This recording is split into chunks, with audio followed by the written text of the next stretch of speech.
บอกแล้วว่าปีนี้มันเป็นปีของน้องฮักแพงสุดปังกำลังจะได้ไปออกรายการดังในวัยนี้กับทักทายสบายดี FC ทุกทาน FC ทุกคน FC ของน้องฮักแพงทั้งฝั่งไทยและก็ฝั่งลาว FC ของเจเบาลาวทั้งสองฝั่งของบ่ว่าจะอยู่ทางฝั่งไทยและก็ฝั่งลาวมาพบพ่อกันอีกคลิปหนึ่งก่อนนอนกันแล้วกันเนาะมีเรื่องราวข่าวสารดีๆเป็นเรื่องที่น่ายินดีเอามาฝากเอามาต้อน FC แฟนคลับของน้องฮักแพงบางคนก็อาจจะฮู้แล้วข่าววงในเพิ่นบอกออกมาว่าเนาะน้องฮักแพงกำลังจะถึกเซิญไปออกรายการดังจะเป็นรายการใดนั่นเดี๋ยวเจเบาลาวจะไปอ่านสู่ฟังบางคนก็ถามว่าบักลาวไปหาข้อมูลมาจากไสไปเอาข้อมูลมาแต่ไสแม่นไผเป็นคนเว้าอย่าสุอวยน้องฮักแพงเกินไปอวยเกินหน้าเกินตาเดี๋ยวดราม่ามันจะมาลงฮักแพงว่าสั้นเรื่องเล่าข้อมูลข่าวสารตัวนี้ได้มาจากเพจหนึ่งท่านผู้ชมซึ่งเพจนี้เพิ่นเฮ็ดเกี่ยวกับเรื่องลาวคอหมอลำเนาะคอหมอลำเพิ่นเอาลงประมาณ2 ชั่วโมงที่ผ่านไปเพิ่นเขียนไว้ว่าค่ายอ้อเริ่มทำงานฮักแพงวรัญญพรเตรียมเข้าอัดรายการซุปเปอร์100เนาะหรือภาษาลาวภาษาไทยว่าซุปเปอร์100นั่นแหละท่านผู้ชมเรียกได้ว่าเนื้อกำลังหอมสำหรับนางเอกน้อยฮักแพงวรัญญพรล่าสุดพี่ซุปเจ้าของรายการซุปเปอร์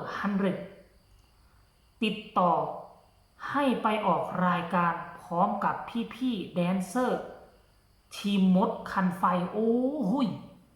ทีมมดคันไฟเลยบอกเฮ้ยสรุปแล้วนี่มันเป็นเรื่องที่น่ายินดีและเป็นเรื่องที่น่าเพึงพอใจได้ถ้ากรณีว่าบ่มีมดคันไฟแบรนด์น้องฮักแพงก็อาจจะบ่ถึกเชิญไปออกรายการก็ได้นั่นหมายความว่าจังไดรายการนี้ฮู้จักฮักแพงมาจากรายการมดคันไฟซึ่งเป็นรายการที่น้องฮักแพงปั้นแต่งและสร้างขึ้นมากับมือที่จริงเจเบาเล่าก็คิดว่าเขาฮู้จักน้องฮักแพงแม่นฮู้มาจากว่าน้องสังกัดอยู่องค์กรสาวน้อยเพชรบ้านแพงซั่นดอกสุดท้ายบ่แม่นน้องได้ไปออกรายการก็เพราะสิ่งที่น้องสร้างขึ้นมาด้วยมือตนเองยกโป้ให้สมเชยเด้องานนี้แฟนคลับทั้งกรุงเทพเตรียมตัวไปให้กำลังใจ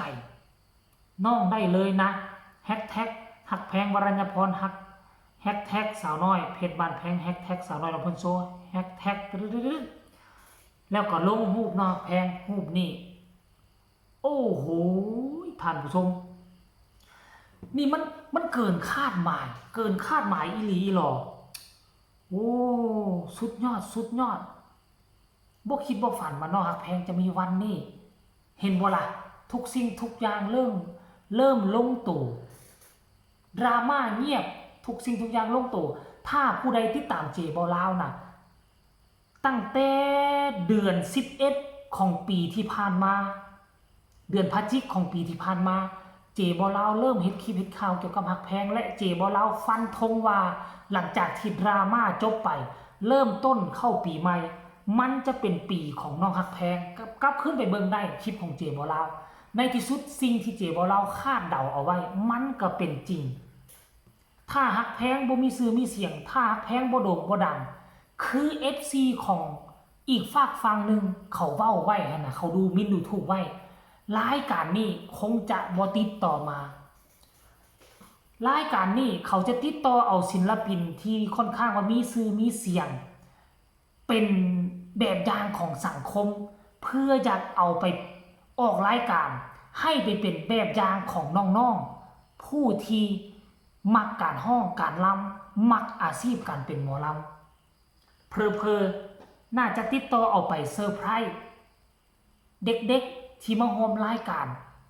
ซุปเปอร์100นั่นหรือบอท่านผู้ชม หรือว่าจะเอากุ้มแก้งของหมดคันไฟเอาเรื่องราวของน้องฮักแพงไปเล่าในรายการเพื่อเผยแพร่ให้ไปถึงบุคคลใดที่กำลังท้อในชีวิตให้เอาน้องฮักแพงและทีมงานหมดคันไฟเป็นแบบอย่างหรือบอรูปแบบรายการมันจะออกมาในรูปแบบใดเขาต้องติดตามตอนต่อไปแต่ตอนนี้ FC แฟนคลับสามารถดีใจได้เต็มร้อยว่าน้องฮักแพงจะได้ไปอัดรายการนี่100%หลังจากที่ข่าวตัวนี้ถูกโพสต์ออกมาเนาะ FC แฟนคลับก็ดีอกดีใจเข้าไปถล่มคอมเมนต์ใส่เพจนี้เดี๋ยวเจบ่าวจะไปอ่านความรู้สึกว่าแต่ละคนมีความรู้สึกนึกคิดคือแนวใดดีใจคือเจบ่าวหรือบ่เนาะคอมเมนต์แรกเพิ่นบอกว่าซ่อมหลายๆเด้ออีล่ารายการนี้คนดูทั่วประเทศบ่แม่นทั่วประเทศใดทั่ว2ประเทศลาวไทยเบิ่งรายการนี้อยู่ทางฝั่งลาวเด็กน้อยหัวซ้ำมะกอกก็ฮู้จักรายการนี้เช่นเดียวกันผู้ต่อมาแก้ข่าวหน่อยค่ะน้องไปซูเปอร์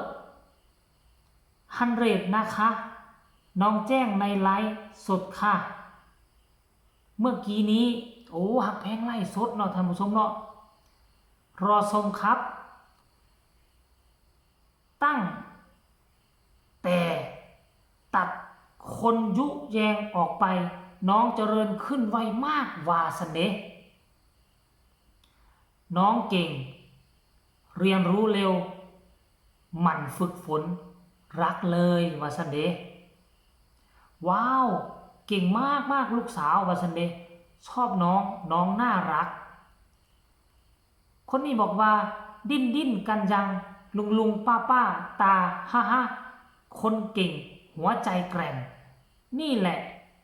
คราบของคนมีความสามารถไม่ใช่สวยที่หน้าตาและเสียงดีน้องมีเห็นว่าน้องมีแล้วก็เขียนแคปเอาตัวนี้มาลงเรียนรู้ดูให้เห็นฝึกให้เป็นเน้นวินัยอันนี้คือคำคิดเห็นของ FC แฟนคลับนั่นเองท่านผู้ชมเนาะฮู้ข่าวแบบนี้แล้วใครเป็น FC แฟนคลับของน้องฮักแพงขอความกรุณากดแชร์ไปหลายๆใครยังบ่ทันกดติดตา